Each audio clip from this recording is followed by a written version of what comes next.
The water was rising faster than the math allowed. Venncio Battista had built the levee in 2019, a hand-constructed berm of compacted river clay and reinforced posts, 300 meters long, 1.5 meters high, designed to protect the seed stores and dry season gardens of Boca de Vala from the annual flood. He'd calculated the maximum water level using 40 years of observation data, 14.2 meters. The levee was built to 14.5, 0.3 of a meter of insurance. The river was currently at 13.8 and had risen 0.6 of a meter in the last 12 hours. The rate was wrong. Not the measurement. Venncio checked his marks 4 times an hour, with the particular obsession of a man who trusts numbers more than instinct. But the rate. Normal flood season brought 0.6 per week. This was doing 0.6 per half day. The upstream rainfall had broken something, some dam of debris, some tributary that had been holding back volume. And the Madeira was receiving water it shouldn't be receiving, at a speed that the settlement's 40-year records couldn't explain. He stood on the levee at dawn and looked at his numbers carved into the post. 13.8. At this rate, the water would reach the levee's crown, 14.5, in approximately 22 hours, if the rate held, if nothing got worse. The math worked if the numbers held. Numbers don't always hold on the Madeira. Boca de Vala was a settlement of 7 stilt houses built around the concept of flood management. The houses stood high, 15-meter stilts, the main floors well above any recorded water level. The people were safe. The people were always safe in the houses. But below the houses, at ground level, the community's future lived in a concrete block seed store that Venncio had built in the levee's shadow. 8 varieties of manioc, 4 of beans, the particular strains of corn and squash that the settlement had been selecting and saving for decades. Varieties adapted to the Varja soil, to the specific pH of the Madeira's flood deposits, to the microclimate of this exact bend in the river. Seeds that commercial suppliers couldn't provide because they didn't exist anywhere else. The seeds didn't float. If the levee failed, the concrete store would flood. If the store flooded, the seeds, saturated in silty river water, would be destroyed. 4 decades of agricultural selection swallowed in an hour. Not yet. Come up, Venncio. The houses are safe. Come, you read. Seeds grow back. Both were right, and neither could make the other understand why. By noon, the water was at 14.1. 0.3 of a meter in 6 hours. The rate was accelerating. Venncio could see it in the marks, each reading higher than the projection. The gap between prediction and reality widening like a crack in a wall. Something upstream was still feeding the system. The Madeira was swelling beyond its operating parameters.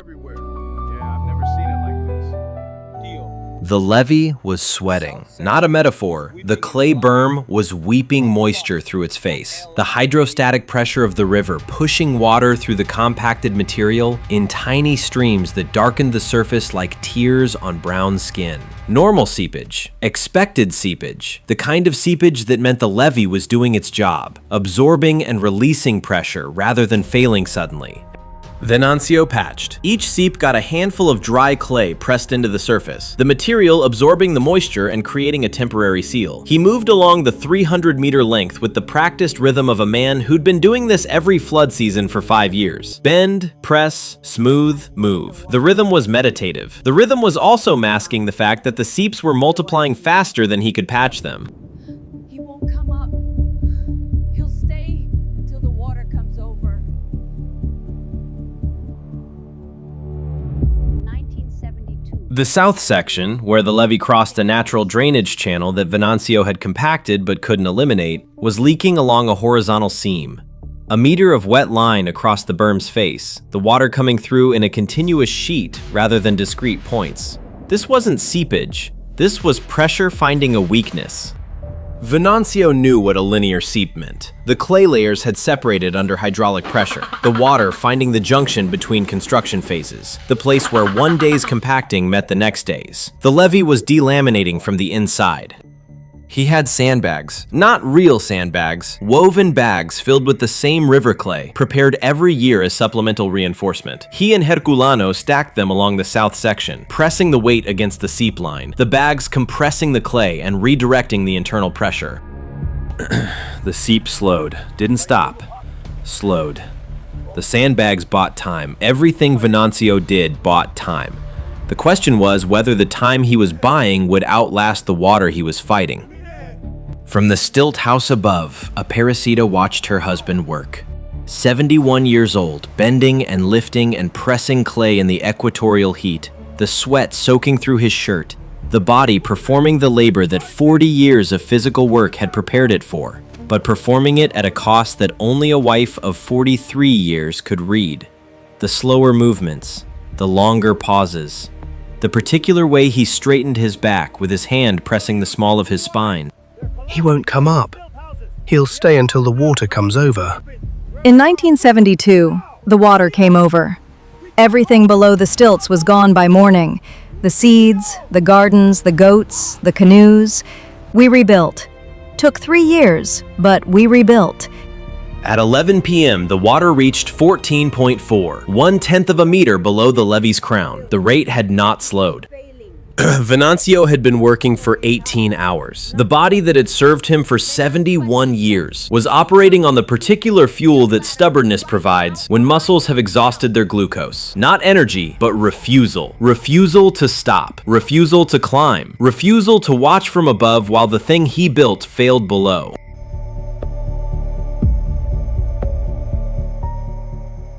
To discover whether Venncio's levee holds against the Madeira's worst surge in 50 years, and whether a man can choose between his life's work and his life, subscribe to Amazon Swamp Survival. Some walls were never meant to hold forever. The south section failed at 11:47 p.m. Not dramatically, not the explosive breach that movies show, the wall of water punching through and sweeping everything. Real levee failure is quieter, more insidious. The linear seep became a flow. The flow became a stream. The stream eroded the clay from the inside, hollowing the berm while the exterior still looked intact. And then the exterior, unsupported, the internal structure gone, slumped. A 3-meter section of the levee's south face collapsed inward. The river, patient, persistent, having worked at this weakness for 18 hours, flowed through the gap with the particular satisfaction of water finding its level. Not a rush, a steady, inevitable pour. They tried. Both men, Venncio at 71, Herculano at 44, throwing sandbags into the breach, pressing their bodies against the flow, the river coming through at knee height and rising, the current pulling at their legs with the muscular insistence of something that has decided this space belongs to water, not clay. The bags weren't enough. The gap widened. 3 meters became 5. The clay walls softening and collapsing as the water undermined them. The flow accelerated. The sound changed. From the quiet pour of controlled failure to the rushing growl of an open channel. The river finding its path and committing. The seed store was 50 meters from the breach. Concrete block, a meter above ground level. The water would reach it in minutes, would fill it in an hour, would saturate 4 decades of agricultural selection in irreversible mud. Thank God. But we're still here, above it all. We survived. We still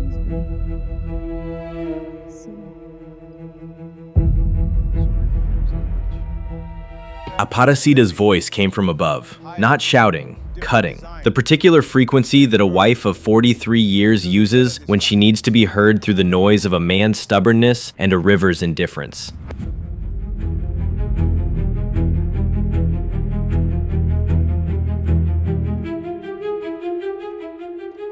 She would come down. He knew it. 68 years old, bad hip, terrified of deep water. She would climb down the stilt ladder into the rising flood to drag him up because that was the other wall in his life. The one made of marriage and devotion and the particular stubbornness that Aparecidas are built from, which outmatters even the Venncio model.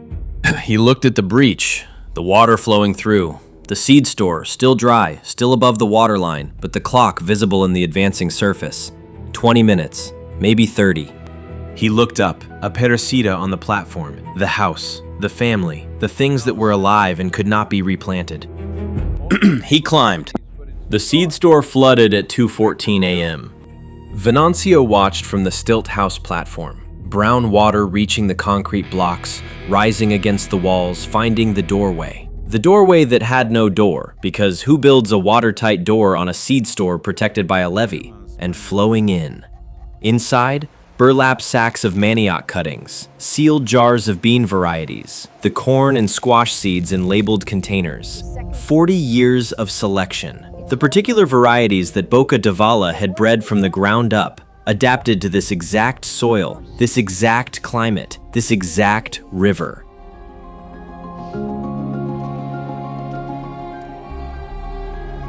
By morning, the store was submerged. The water peaked at 14.9, 4/10 above the levee's crown, 5/10 above where Venncio had been standing when Aparecida called him up. If he'd stayed, the water would have reached his chest. In the dark, in the current, at 71. Aparecida sat beside him and said nothing and held his hand. The particular hand-holding of a woman who had won the argument. He was alive, the seeds were gone, and took no satisfaction in winning because the cost was etched on her husband's face. I know. Soil remembers. We have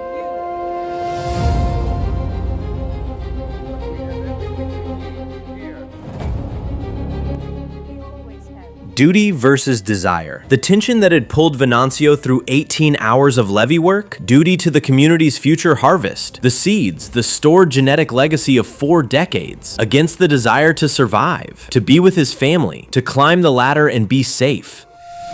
Both were right. His duty was real. The seeds represented irreplaceable agricultural lineages. Without them, the community would need to start selection from scratch, a process that had taken 40 years the first time. His desire was also real. Being alive mattered. Being with Aparecida mattered. Being present for the next flood and the harvest after it mattered.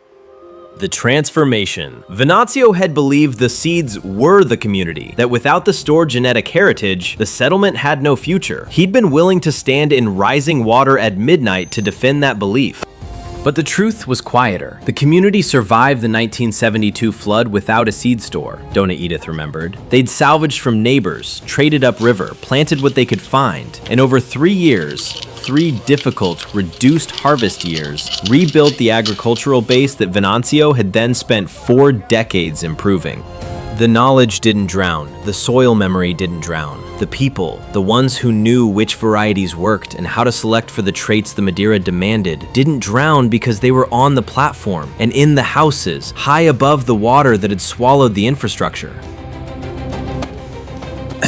2 weeks later, the water receded. The seed store emerged, silted, damaged, the contents destroyed. Venncio stood inside and looked at the ruined sacks and jars and felt the particular grief of a builder standing in his building's failure. He rebuilt the levee in May.